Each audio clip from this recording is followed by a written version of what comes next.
Hello, hi friends, welcome back to my channel. Here is a non-spoiler movie review of the film Vaja. First thing first, movies తర్వాత నా express చెప్పాలంటే okay it's a good film. And video continue చేసే ముందు ఒకే విషయం, thanks for 400+ subscribers. And ఈ month September ending లోపల 500+ subscribers వస్తే ఇంకా మంచి కంటెంట్ తగ్గట్టు వీడియోస్ అనేది అప్లోడ్ చేస్తాను.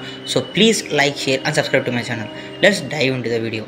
వాజా ఈ మూవీ గురించి చెప్పుకోవాలంటే మెయిన్గా మలయాళం ఇండస్ట్రీ గురించి మాట్లాడుకోవాలంటే ఈ మధ్య చాలా మంచి మూవీస్ డెలివరీ చేస్తున్నారు. అండ్ వాజా కూడా అలాంటి దానిలోనే ఒకటి పెట్టచ్చు. అండ్ ఈ మూవీ గురించి చెప్పుకోవాలంటే మెయిన్గా అనేది ప్లాట్ అనేది అప్ అండ్ డౌన్ అవుతానే ఉంటుంది ఫస్ట్ హాఫ్ వరకు. అంటే ప్రెజెంట్కి పాస్ట్ అనేది అప్ అండ్ డౌన్ అవుతానే ఉంటుంది. కానీ నరేషన్ అనేది ఫస్ట్ హాఫ్లో ప్రాపర్గా ఉండదు, కానీ అది కూడా అవసరం లేదు అనిపిస్తుంది. ఎందుకంటే మెయిన్లీ కామెడీతోనే నడిపోతుంది అనమాట. అంటే మన చైల్డ్హుడ్ డేస్లో మెయిన్గా నాకు ఈ మూవీ చేసేంత వరకు కొన్ని సీన్స్లో నాకు నేనే గుర్తు చేసుకున్నాను ఫ్రాంక్గా చెప్పాలంటే.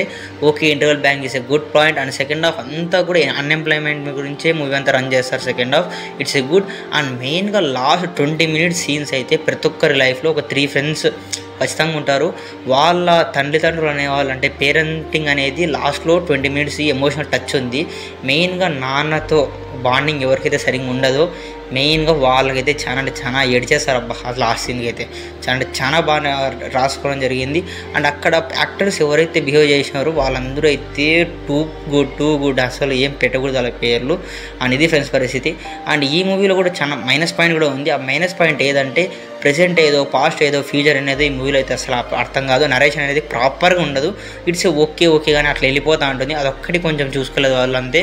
కానీ మెయిన్గా సాంగ్స్ కూడా చాలా హైలైట్ అయినాయి. ప్రతి ఒక్క సాంగ్ కూడా చాలా బాగా అంటే అంత బోర్ కొట్టేది అట్లాంటివి ఏమనిపించదు. అండ్ తెలుగు డబ్బింగ్ అయినా కానీ బాగా క్లియర్ కట్గా ఉన్నాయి అనమాట. మాటలు కూడా ఎక్కడైనా కాన్వర్సేషన్స్ అనేవి లో అవ్వడం, తగ్గడం, పాటల దగ్గర తక్కువ చేయడం అట్లా ఏం చేయలేదు. చాలా బాగా ప్రాపర్గా సెట్ అయింది. And coming to actor performances అందరూ వాళ్ళకి ఇచ్చిన పోస్టర్కు బాగానే చేసినారు. అండ్ ఈ మూవీకి నేను ఇచ్చే రేటింగ్ అయితే 3.5 ఇస్తాను ఫ్రెండ్స్ 5కి. ఎవరైనా చూసినట్టయితే ఇది Disney+ హాట్‌స్టార్లో స్ట్రీమ్ అవుతుంది. ఖచ్చితంగా చూసి ప్రయత్నించండి. అండ్ మళ్ళీ కొత్త రివ్యూతో మళ్ళీ అందరి కోసం. అంతవరకు థ్యాంక్ యూ ఫ్రెండ్స్.